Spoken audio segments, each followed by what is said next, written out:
Next, I would like to introduce the next governor of New York State, Howie Hawkins, who's a working Teamster, has been an independent activist and Green Party activist fighting tirelessly for an alternative to the two big parties and to the status quo, and who if he wins the race for governor, will not fight for the millionaires.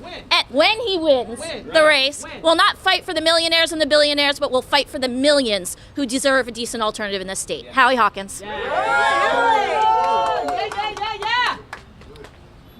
Well, I know I speak for all of us when I say we're so glad that Brian Jones has stepped up to run for lieutenant governor. He will not only balance the ticket, he will multiply it. He does balance it. I'm a Teamster, he's a teacher.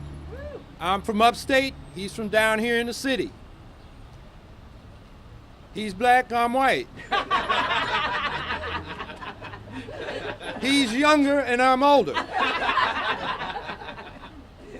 But multiplication is the important thing, because as I have campaigned around the city and around the state, the issue that the people are talking most about is what's happened to our public education, to our public schools, to the assaults on the teachers, to the parents who feel their kids are not getting educated, particularly in the disadvantaged communities that are not getting their fair share of resources and are being targeted for privatization.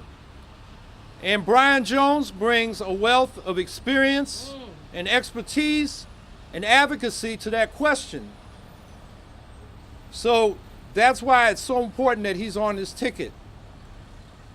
Brian is also probably more qualified and more accomplished than anybody the Democrats and Republicans could conceivably come up with from their stables of paid-for politicians. Absolutely.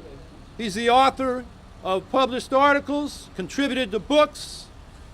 He narrated The Inconvenient Truth behind Waiting for Superman, an important film about what's happening to our schools. He's narrated audiobooks. He's an actor. He brings a lot to this ticket, and we're up here equal on this sign, and he's going to be a full partner in this. So I'm honored and pleased to be able to present to you Brian Jones, the next Lieutenant Governor of New York State.